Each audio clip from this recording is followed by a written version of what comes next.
বলেন? আজকে মূলত কেন্দ্রীয় ট্রেড ইউনিয়নগুলির ডাকা আগামী 12 তারিখের যে সারা ভারত ধর্মঘট, সেই ধর্মঘটকে সফল করে তোলার জন্যে আগরতলার রাজপথে আজকে আমরা এআইসিসিটিইউ, সিপিআইএমএল এবং এআইকেএমের পক্ষ থেকে আমরা আজকে মিছিলে পথে নামব। প্রধানত আজকে দেশের স্বাধীনতা সার্বভৌমত্ব আজকে আক্রমণের মুখে। আমার দেশের প্রধানমন্ত্রী মার্কিনের কাছে মাথা নত করছে, কোনো জবাবদিহি করতে পারছে না। প্রধানত এপস্টিন ফাইলস থেকে শুরু করে আজকে দেশের সীমান্ত মানে লাদাখ এবং গালওয়ানের যে ঘটনা ঘটেছে, সংসদের ভেতরে মোদী সরকার ঘেরাওয়ের মুখে, এবং সারা দেশবাসী জানতে চাইছে যে কেন যে আজকে এই যে মার্কিন ভারতের মধ্যে যে ডিল হয়েছে, বাণিজ্য চুক্তি হয়েছে, এই বাণিজ্য চুক্তিতে ভারতের কৃষিকে বন্ধক দেওয়া হয়েছে। 500 বিলিয়ন ডলারের যে চুক্তি হয়েছে, সেখানে ভারতের কৃষি পণ্য এবং ভারতের যে কৃষি অর্থনীতি সেটা ভেঙে পড়বে। মার্কিনের কৃষি যেটা অনেক বেশি ভর্তুকি সম্পন্ন, সেটা আমার দেশকে ছেয়ে যাবে। কাজেই এই যে কৃষি পণ্যের যে মুক্ত বাণিজ্য নীতি, এটা বাতিল করতে হবে। আমার কৃষি, আমার অর্থনীতিকে মার্কিনের কাছে বন্ধক দেওয়া যাবে না, এবং মোদী সরকার অবিলম্বে মার্কিনের কাছে নথি স্বীকার করা বন্ধ করো।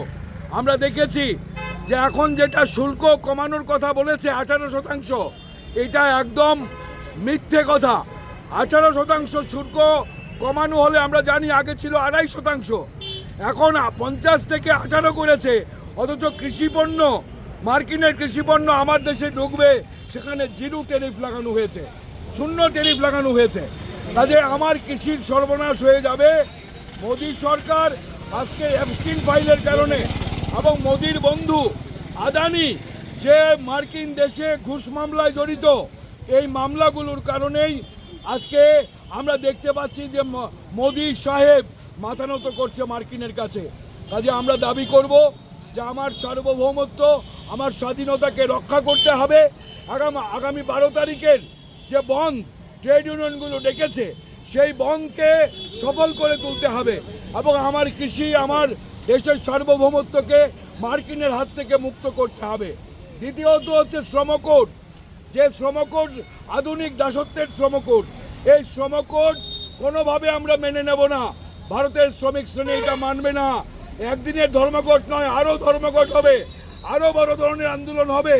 সরকারকে আমরা হুঁশিয়ারি দিচ্ছি, গায়ের জোরে 29টি শ্রম আইন তুলে দিয়ে আজকে কম মজুরিতে বেশি সময় ধরে এবং শ্রমিকদের সমস্ত অধিকার কেড়ে নিয়ে আজকে কর্পোরেটদের মুনাফা করার জন্যেই আজকে শ্রমকোড আনা হয়েছে। কর্পোরেট লুটের জন্যেই আজকে শ্রমিকদের অধিকারগুলোকে ধ্বংস করা হচ্ছে। ঠিক একইভাবে বিভি গ্রামজি যে আইন আনা হয়েছে, মনরেগাকে আজকে হত্যা করে, আমরা বলছি এটা নাথুরামের রাম, এটা রামচন্দ্রের রাম নয়। যে বিভি রামজি যে আইন এনেছে, এটা নাথুরামের রাম। এটা আবার গান্ধীকে হত্যা করেছে, আবার দেশের সার্বভৌমত্বকে পদানত করেছে, গুলোকে কেড়ে নিচ্ছে। কাজেই এই বিভি গ্রামজি আইন আমরা মানব না। রেগা এমন একটা আইন, যে আইন বিশ্বে এত বড় আইন আর নেই।